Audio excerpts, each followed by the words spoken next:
اللہم صلی علی. آپ اگر واقعی ہر دل عزیز بننا چاہتے ہیں تو اپنی زبان میٹھی کر لیں. میں کچھ ٹپس دے دیتا ہوں کہ آپ اپنے الفاظ کو کیسے میٹھا کر سکتے ہیں, کیسے اچھا کر سکتے ہیں. تو سب سے پہلی بات تو یہ ہے کہ پیارے آقا علیہ الصلوۃ والسلام کی سنت مبارکہ ہے کہ نبی پاک بی بی عائشہ صدیقہ رضی اللہ تعالیٰ عنہا فرماتی ہے کہ جس طرح تم تیز تیز گفتگو کرتے ہو, نبی پاک ایسے نہیں کرتے تھے, چلا چلا کر بات نہیں کرتے تھے, تو ٹھہر ٹھہر کر بات کرتے. بلکہ صحابہ فرماتے کہ پیارے آقا علیہ الصلوۃ والسلام جب گفتگو فرماتے نا تو کوئی اگر گننا چاہتا نا, الفاظ کاؤنٹ کرنا چاہتا تو وہ کاؤنٹ کر لیتا. اب ہم غور کریں کہ ہمارے الفاظ کوئی کاؤنٹ کرنا چاہے تو کیا کاؤنٹ کر سکتا ہے؟ جو لوگ چیخ چیخ کر بات کرتے ہیں, چلا چلا کر بات کرتے ہیں, وہ غور کریں. آپ کی بات لوگوں کو پسند نہیں آ رہی ہے, بہت اسپیڈ پہ بول رہے ہیں تو بھی آپ کی بات لوگوں کو سمجھ نہیں آ رہی ہے. ٹھہر کر بات کریں. کچھ مبلغین یا بیان کرنے والوں کو بھی لگتا ہے کہ میں چیخو پکار کر کے بیان کروں گا, تو ٹھیک ہے, کچھ علاقوں میں, کچھ گاؤں گوٹھوں میں شاید یہ پسند کیا جاتا ہو کہ آپ ٹیبل توڑ بیان کر لیں. لیکن اگر انٹرنیشنلی آپ بیان کرنا چاہتے ہیں, آپ چاہتے ہیں کہ پوری دنیا میں آپ کو سنا جائے, پڑھا لکھا طبقہ بھی آپ کو سنے, تو آپ کو ٹھہر کر سنجیدہ انداز میں, محبت بھرے انداز میں, ڈانٹ ڈپٹ کر کے نہیں, پیار محبت سے سمجھانا ہوگا. اس کا بہت آسان طریقہ ہے چیک کرنے کا کہ آج پوری دنیا میں جن اسپیکرز کو زیادہ سنا جا رہا ہے, آپ غور کر لیں کہ ان کے چیخنے کا انداز ہے یا وہ ٹھہر ٹھہر کر اور ایک ایک بات کو واضح کر کے بول رہے ہوتے ہیں. پھر تلفظ ٹھیک کریں اپنی گفتگو کے. بعض اوقات آپ بول تو رہے ہوتے ہیں مگر سامنے والے کو سمجھ نہیں آ رہا ہوتا کہ اردو بول رہا ہے, پنجابی بول رہا ہے, سندھی بول رہا ہے. ایک ہی زبان میں 4-5 زبانیں چل رہی ہوتی ہیں. اگر اردو بول رہے ہیں تو پراپر اردو بولیں, پنجابی بول رہے ہیں تو پھر پراپر پنجابی بولیں, جو بھی زبان بول رہے ہیں, انگلش بول رہے ہیں, تاکہ آپ کی تلفظ درست ہوں گے تو سامنے والا تلفظ کی غلطیاں ڈھونڈنے کی بجائے آپ کی بات پر توجہ کرے گا. تو اپنی گفتگو کو بہتر ضرور کیا جا سکتا ہے. ایک پرابلم یہ کہ جب کسی کو کہے نا کہ یار آپ کا انداز ٹھیک نہیں ہے یا آپ چیخ کر بات کرتے ہیں, یعنی کچھ لوگوں کی ایسی عادت ہے.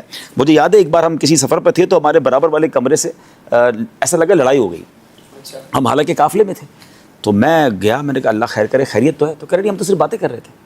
یعنی وہ باتیں ایسے کر رہے تھے جیسے لڑائی ہو گئی ہے. تو یہ کچھ لوگوں کا ایک پرابلم ہے. یہ پرابلم ناظرین ذرا سمجھیے گا کہ کچھ لوگ اپنے آپ کو اپنے مزاج کے حوالے کر دیتے ہیں کہ یار میں تو ہوں ہی ایسا, میرا اسٹائل ہی ایسا ہے, میری گفتگو ہی ایسی ہے, برا لگتا ہے تو برا لگے, میں ٹھیک نہیں کر سکتا, میں غصے والا ہوں. اپنی جن جن برائیوں کے حوالے آپ اپنے آپ کو کرتے جا رہے ہیں نا, یہ نہ کیجیے. کیونکہ یاد رکھیے یہ عادت ہے جو کہ بدل سکتی ہے.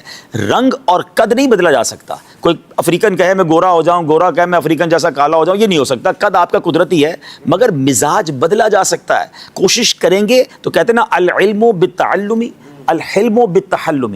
آپ سیکھیں گے تو علم مل جائے گا, حلم اپنائیں گے تو حلم آ جائے گا. نرمی اپنانا شروع کریں. اس کے لیے تھوڑی سی پریکٹس کریں, اپنی بات کو ریکارڈ کر لیں, آپ اپنے بیان کو ریکارڈ کر لیں, آپ اپنی گفتگو کو خود موبائل میں ریکارڈ کر کے بعد میں سنیں.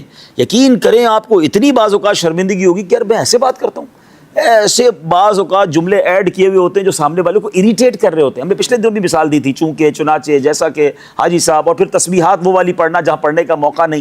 تو اپنی گفتگو کو خود اسکین کرنے کی عادت ڈالیں. آپ یقین کریں آپ دنیا کے ہر میدان میں ترقی کر سکتے ہیں جب آپ کو اچھا بولنا آ جائے. آپ بہت اچھے دکھتے ہیں, آپ کے پاس علم کا خزانہ ہے. آپ غور سے سنیے گا, آپ نے 2000 کتابیں یاد کی ہوئی ہیں مگر آپ کو اچھا بولنا نہیں آتا, تو کتابوں کو ڈیلیور کیسے کریں گے؟ اپنے سینے میں محفوظ لے کے چلے جائیں گے نا.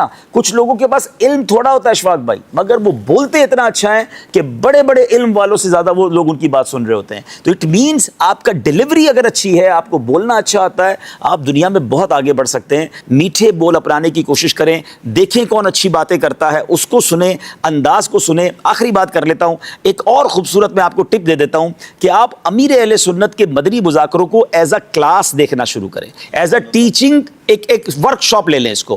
آپ غور کریں کہ امیر اہل سنت کیا کیا کرتے ہیں. میں نے بہت غور سے مدنی مذاکرے کو ایک طرح سے اسکین کرنے کی کوشش کی کہ آپ دیکھیں مشکل سوال کو مسکرا کر کیسے سنتے ہیں, ٹپیکل کوسچن کو جواب کیسے دیتے ہیں, ہر تھوڑی دیر بعد موضوع تبدیل کیسے کرتے ہیں, آپ کسی ناظرین میں سے کسی کو بور نہیں ہونے دیتے, تھوڑی دیر بعد آپ ناظرین سے سوال لے لیتے ہیں, کبھی بچوں کو انوالو کر لیتے ہیں, کبھی نعت شریف شروع ہو جاتی ہے. انسان یکسانیت سے بور ہو جاتا ہے. مبلغین کے لیے, اسپیکرز کے لیے, پروگرام کرنے والوں کے لیے مدنی مذاکرہ ایک ایسی کلاس ہے کہ آپ ہر تھوڑی دیر بعد اس کا رنگ چینج ہوتے ہوئے دیکھیں گے. کبھی چہروں پر مسکراہٹ ہوگی, کبھی آنکھوں میں آنسو ہوں گے, کبھی کوسچن آنسر ہوں گے, کبھی خوف خدا ہوگا, کبھی عشق رسول ہوگا. اتنی ورائٹی ہے.